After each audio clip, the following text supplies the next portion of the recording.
It is here in Western Uganda that the NRM primaries were most contested in September 2020, with accusations and counter-accusations of voter bribery and interference by the state machinery in the elections. In Kazo, Isinjiro and Chirhura districts, some lives were lost in the violent protests. With many of the losers in the primaries now seeking election as independents, tension remains high in some areas. NRM leaders are now concerned that some independents are colluding with the opposition to ensure that the NRM flag bearers lose in the January 2021 elections. Aboko no sanga o flag bearer na campaign injira o independent. What sort of nonsense is that? What sort of nonsense? What sort of nonsense really? That is stupidity. And they are trying to isolate and trying to put aside other people, more especially independents, who are also NRM. I would say when it comes to the president, let's all be one. Let's talk with one voice. We have put tribunals, reconciliation committees to make sure by the time of voting, we have already done reconciliations with each and everybody. Three presidential candidates, Major General Mugisha Muntu, Lieutenant General Henry Tumukunde and Fred Mwesige, come from this region. I asked NRM leaders whether their differences will not have an impact on the vote of Yoweri Museveni. You cannot compare. President is over and above.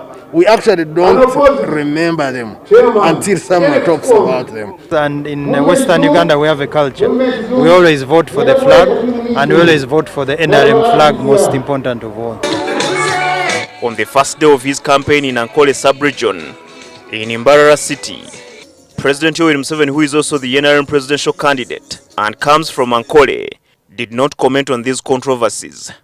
Instead, the president scoffed at the people, asking him to hand over power, assuring them that he will not go anywhere upon retirement.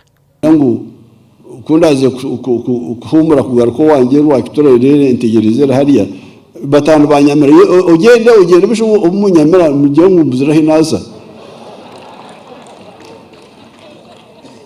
yabara abantu baragambira kuko agende mutahera muzini mugera. Museveni has been in power for the last 34 years, having captured power in 1986. The president highlighted several development projects the NRM government has delivered in Ankole for the last 5 years. Enguto shaka nokurugishaka kuzaka tunguru kugigarakamu ebere kuzire tukakoze sente zetu twakoze sente zaheru zo kweguza nayo tukakoze sokitreka eria ya rushere kazo twakiro mesho aba World Bank batahurwari twatawe zeitu twagikora. Meanwhile, earlier in the morning before the president arrived, NRM supporters held a procession as they waited for him. The police did not interrupt them, despite doing the same for opposition groups, citing COVID-19 restrictions against large gatherings. Habat Ziwa, NTV.